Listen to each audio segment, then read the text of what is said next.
L'effondrement de l'Union soviétique, une catastrophe géopolitique. Mais pourquoi cette déclaration de Vladimir Poutine résonne-t-elle autant? Qu'est-ce qui se cache vraiment derrière cette phrase, devenue presque emblématique de son idéologie? En la prononçant, Poutine n'exprimait pas uniquement un regret historique. Il révélait aussi une vision du monde, un constat amer sur la place de la Russie dans l'ordre international moderne. Mais qu'est-ce que cela signifie réellement? Et pourquoi cette perception de catastrophe résonne-t-elle encore aujourd'hui, plus de 30 ans après la chute de l'URSS? Aujourd'hui, on plonge ensemble dans les mots puissants de l'homme le plus influent de la Russie contemporaine et dans une phrase qui a marqué l'histoire moderne. Voici un fait que beaucoup ignorent. À son apogée, l'Union soviétique représentait environ un sixième de la superficie totale de la Terre.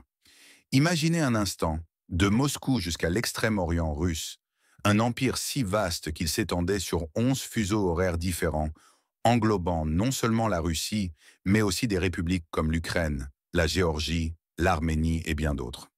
Mais ce n'est pas tout. L'Union soviétique n'était pas seulement une puissance territoriale, c'était aussi un modèle de société, un bloc idéologique qui rivalisait directement avec l'Occident, représentant la promesse du communisme face au capitalisme.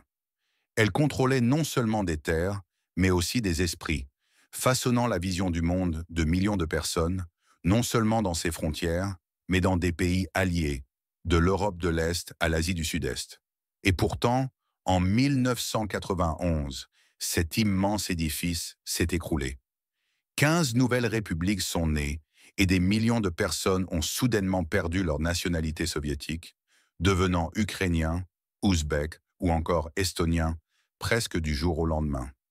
Pour Vladimir Poutine, l'effondrement de l'URSS n'a pas été qu'un simple événement historique. Ce fut une véritable fracture personnelle, un choc qu'il a ressenti profondément.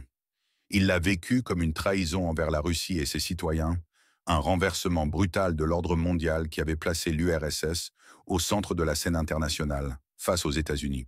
Mais ce qui est encore plus frappant, c'est la transformation sociale qui a suivi cet effondrement. Imaginez un instant, des millions de familles soviétiques ont vu leur monde basculer du jour au lendemain. Un jour, ils étaient citoyens d'une superpuissance communiste, bénéficiant de la protection d'un État omniprésent. Le lendemain, ils devaient s'adapter à une nouvelle réalité économique, sociale et politique. La Russie elle-même a traversé une période de chaos dans les années 90. L'économie s'est effondrée, des millions de personnes se sont retrouvées dans la pauvreté, et le pays a perdu non seulement son statut de superpuissance, mais aussi une grande partie de son influence à l'échelle internationale. La perception de la Russie comme un géant affaibli a profondément marqué Poutine et son entourage politique. Pour eux, ce n'était pas simplement une perte de territoire, mais la fin d'une époque, d'une manière de vivre, d'une idée de la grandeur russe. C'est ce choc historique qui a profondément influencé la politique de Poutine et qui explique en grande partie sa volonté de restaurer une forme de puissance russe. Alors, quel enseignement peut-on tirer de cette déclaration?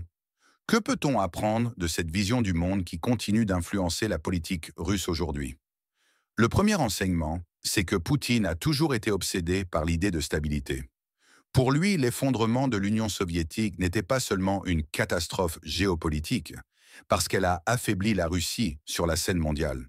C'était surtout une leçon amère sur les conséquences du chaos et de la désorganisation au sein d'un État. C'est pourquoi, sous sa direction, la Russie s'est concentrée sur le renforcement de son contrôle intérieur, avec une vision de l'État fort, centralisé, où l'ordre doit prévaloir à tout prix. Mais au-delà des leçons politiques, il y a une réflexion plus universelle. Parfois, l'effondrement d'un cadre familier, aussi grand soit-il, peut être ressenti comme une catastrophe insurmontable. Que ce soit à l'échelle d'un pays, d'une organisation ou même d'une personne, la perte d'une structure connue est souvent perçue comme un moment de crise. Cependant, l'histoire nous montre que toute crise offre une opportunité de renaissance. Les anciennes républiques soviétiques, bien que marquées par des difficultés, ont réussi à se reconstruire. L'Estonie, par exemple, est aujourd'hui un modèle de société numérique, tandis que la Géorgie et l'Ukraine poursuivent des réformes démocratiques, même au milieu des conflits. La résilience face à l'adversité est donc une leçon à méditer. La chute de l'Union soviétique a pu être une catastrophe pour certains, Mais elle a également ouvert la voie à de nouvelles trajectoires, parfois inattendues, mais tout aussi impressionnantes. Les mots de Vladimir Poutine sont lourds de sens et continuent de façonner non seulement la politique russe, mais aussi la manière dont la Russie se positionne sur la scène internationale.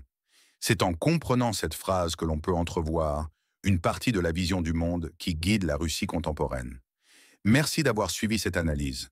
Vous êtes sûr, derrière les mots, la chaîne où l'on décortique ensemble les phrases les plus marquantes de notre histoire et de notre monde. N'oubliez pas de vous abonner et de laisser en commentaire vos suggestions pour la prochaine citation à analyser.